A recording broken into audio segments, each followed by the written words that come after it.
Hi friends, how are you? I hope you're having a good day. Today I'm going to read to you A House for Hermit Crab. Whoop. Time to move, said Hermit Crab one day in January. I've grown too big for this little shell. He felt safe and snug in his shell, but now it was too snug.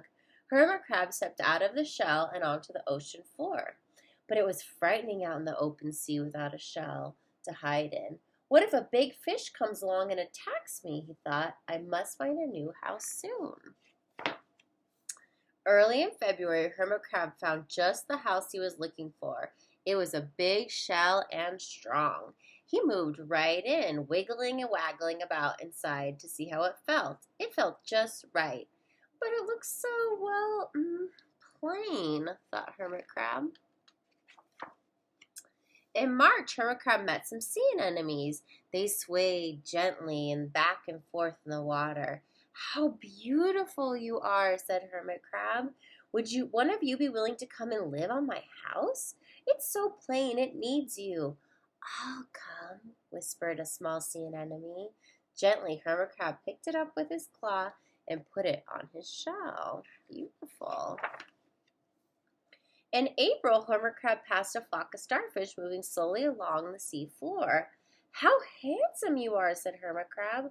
Would one of you be willing to decorate my house?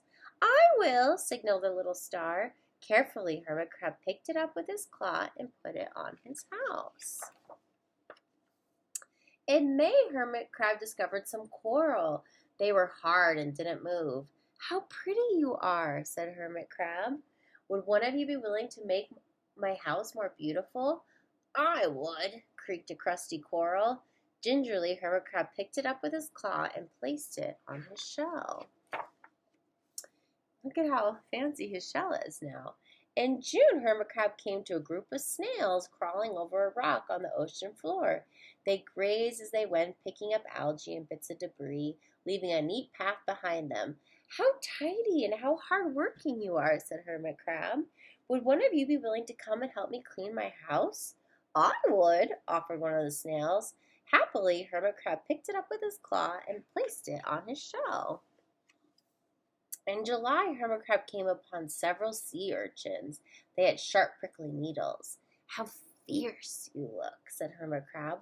Would one of you be willing to protect my house? I would, answered a spiky sea urchin. Gratefully, Hermit Crab picked it up with his claw and placed it near his shell. In August, Hermit Crab and his friends wandered into a forest of seaweed. It's so dark here, thought Hermit Crab. How dim it is, murmured the sea anemone. How gloomy it is, whispered the starfish. How murky it is, complained the coral. I can't see, said the snail. It's like nighttime, cried the sea urchin. I wonder who's going to help them now. Let's see. Okay. In September, Hermit Crab spotted a school of lanternfish darting through the dark water. How bright you are, said Hermit Crab. Would one of you be willing to light up our house? I would, replied one lanternfish, and it swam over near the shell. All these helpers. In October, Hermit Crab approached a pile of smooth pebbles. How sturdy you are, said Hermit Crab. Would you mind if I rearrange you? Not at all, whispered the pebbles. Hermit Crab picked them up one by one with his claw and built a wall around his shell. Now my house is perfect, cheered Hermit Crab. But in November, Hermit Crab felt that his shell seemed a bit too small. Uh-oh. Little by little, over the year, Hermit Crab had grown. Soon he would have to find another bigger home. But he had come to love his friends, the sea anemone, the starfish, the coral, the sea urchin. Where's that? There's the spiky sea urchin, the snail, and the lanternfish, and even the smooth pebbles.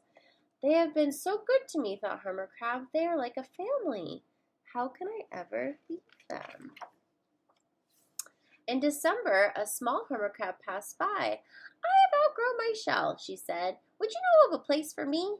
I have outgrown my house too, answered Hermit Crab. I must move on. You are welcome to live here, but you must promise to be good to my friends. I promise, said the little crab. The following January, Hermit Crab stepped out of, and the little crab moved in. Couldn't stay in that little shell forever, said Hermit Crab as he waved goodbye. The ocean floor looked wider than he remembered, but Hermit Crab wasn't afraid. Soon he spied the perfect house, a big empty shell. It looked, well, a little plain, but sponges, he thought, barnacles, clownfish, sand dollars, electric eels. Oh, there are so many possibilities. I can't wait to get started. So he's going to decorate his new home and make it fancy like his own home, old home, and make new friends. I hope you guys like this story, and I'll read you another one tomorrow. Bye.